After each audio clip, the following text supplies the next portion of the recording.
sense. Jadi ketika orang bergerak melawan kolusi, nepotisme, korupsi itu common sense tuh. Ya. Bisa itu.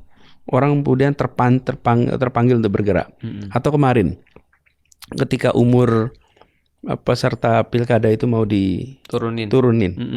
Itu polisi, TNI, ASN tahu persis. Ya. Bahwa untuk naik pangkat itu perlu ada jenjang, nggak bisa itu lompat gitu, nggak bisa, ya nggak bisa.